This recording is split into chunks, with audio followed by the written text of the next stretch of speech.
Hello, and welcome to another episode of ReBooking to Mastery, presented by me, Juggin, a 22-year-old master's student just trying to spread some knowledge to the rest of the world. Currently, I am trying to analyze certain books and try to find out cool ideas, thought processes, or things that I've learned to express out to the rest of the world. And the current book that I'm reading is Stillness is the Key, a book by Ryan Holiday, which focuses on the idea of Stoicism. And so the point I want to discuss is the idea of confidence versus ego.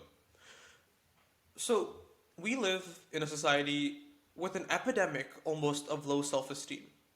It's almost seen as good to be down or hard on yourself. It's almost seen as proper for you to kind of depreciate your own self-worth to make yourself seem more desirable in the eyes of others.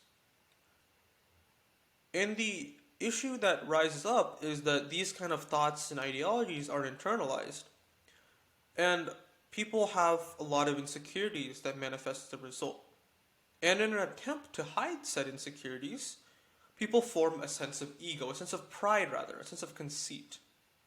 So that people on the inside are raw and untamed, but on the outside of this projection, this kind of this incredibly powerful wall of ego or pride or conceit that kind of avoids any criticism, that kind of denies any sort of secondary voices or perspectives in whatever they say.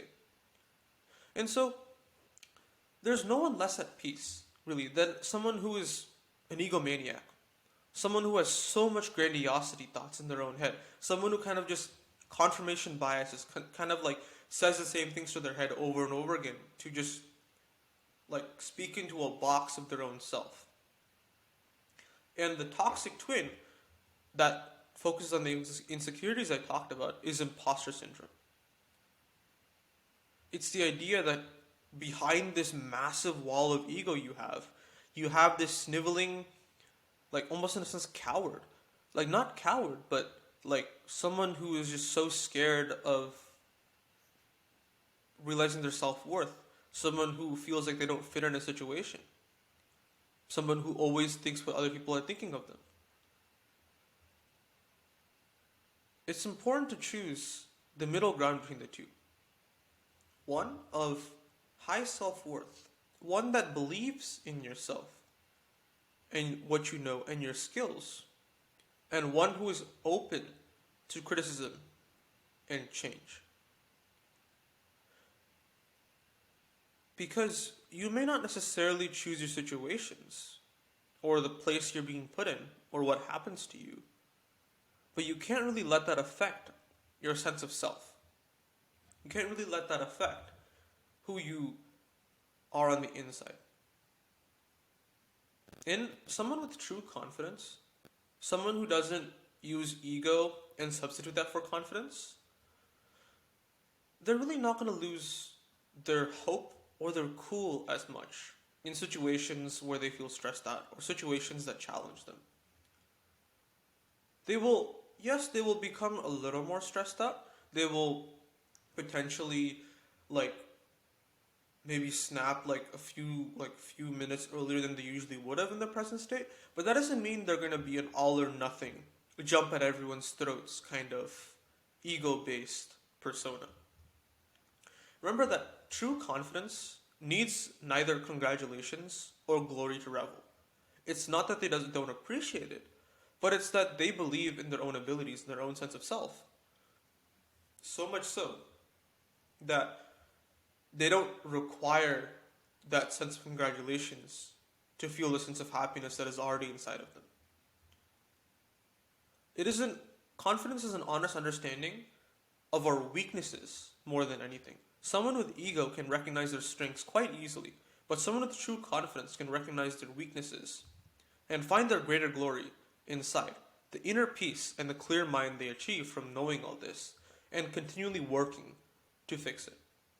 They know when to ignore other people's opinions, but they also know when someone is speaking in good faith. They have no reason to boast because they know who they are on the inside. Someone who really boasts tends to boast because they want to feel recognized or seen. An ego is unsettled by doubts. It's thrown off balance. It's afflicted a lot by pride. But testing that pride, testing that or asking about that is not allowed because that'll result in the ego flaring up. And it's not necessarily ego that determines if something's going to be enjoyable, rather confidence. Confidence in your own self, your own abilities, and your own set of preconditions and ideologies that'll determine whether something will be good or not.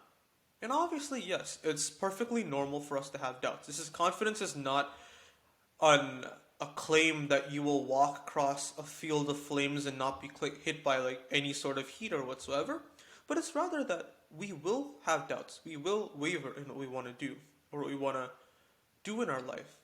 But we will find the order in the chaos. We will find this confidence in the chaos of the life around us. Remember that egoistic and insecure people will tend to maybe block out their flaws behind a wall of supposed strength, while the flaws will actually be central to their identity. And when you do that, you cannot really have a moment of peace because the imposter syndrome and the anger that comes out of low self-esteem and ego respectively will not allow for that. Stillness is rooted in true confidence of your own strengths and your own ideologies and your own ways of life. Thank you so much for listening in on this episode about confidence and ego. If you would like me to clarify anything or have any comments, please leave them down below and I'll definitely look and respond to as many as I can. If you'd like to follow me on other platforms, feel free to follow me on Instagram and TikTok at ReBooking to Mastery, and I'll see you guys next time.